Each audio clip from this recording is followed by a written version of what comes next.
New details in a story you saw only on Eyewitness News, Fighting for Change. Live at 5, we told you about an 11-year-old Coventry girl who takes medical cannabis to prevent seizures. New at 6, we talked to a state lawmaker who wants to make it okay for her to have her medication at school. Caroline Goggin has the details. Caroline? Shannon and Mike, imagine your child suffered from a debilitating condition. You have a cure, but they can't take it at school. That's the reality for the Minda family, and now they're hoping to change it. Jaden Minda was just 9 years old when she began taking medical cannabis to treat her seizures. There's 2. Everything that you knew in the past and believed in and based your career on failed. Jaden's mom, Liz, tells us pharmaceutical medicine didn't stop the seizures and actually had severe side effects. There's 1. So she switched to medical cannabis oil. Okay, is that better? It's allowed Jaden to go back to school, but right now my husband and I have to be 15 minutes away from the school. The school district tells us a federal issue prohibits the nurse from giving Jaden her medicine. Only her parents can give it to her off of school grounds. Some sort of a solution. Now State Representative Scott Slater is stepping in to help. I have 2 daughters, 8 and 5, and I know how important it is that when they go to school, I know that they're safe. A proponent of medical marijuana for years at the State House, he's introduced a bill that would allow cannabis in an oil or edible form to be administered on school grounds. To a child that maybe is on the verge of a seizure, and it would prevent that and allow them to continue with their day. But there is opposition.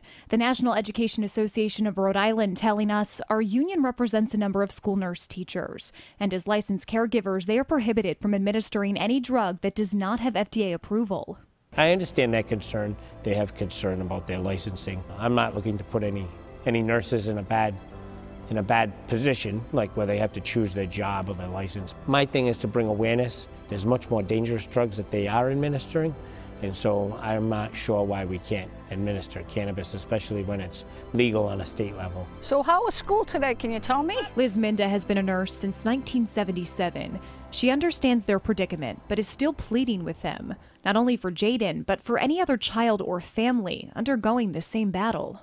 So my advice to the nursing profession, don't forget why we go into nursing. We go into nursing to help people. The National Education Association of Rhode Island tells us moving forward, it's eager to be part of any discussion that may find common ground. Rep. Slater tells me his bill was heard and will now be held for further study.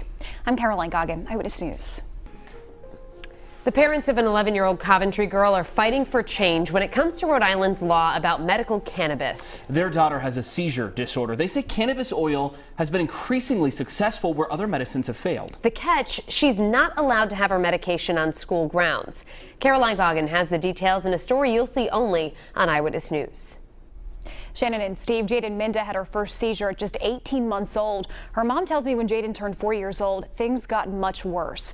And that's when their desperate search for answers started. So how was school today, can you tell me?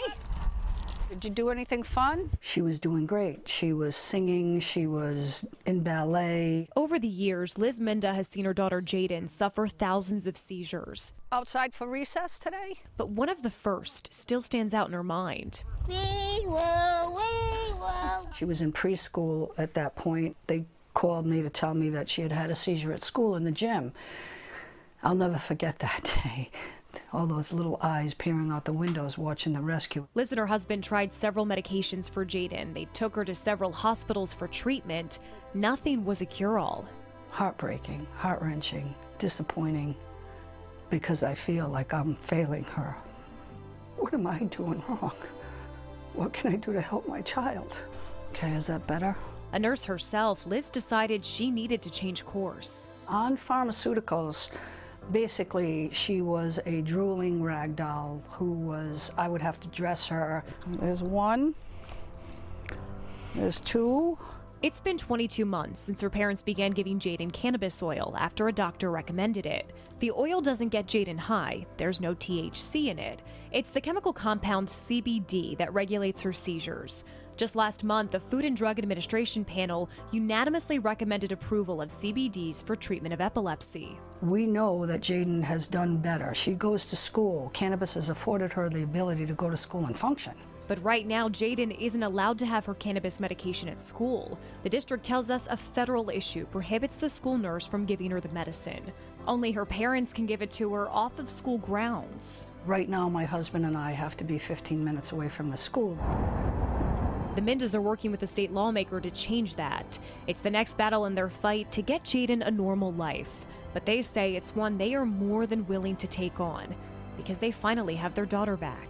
It's the best leap of faith I could have ever taken, and it's given my daughter back to me.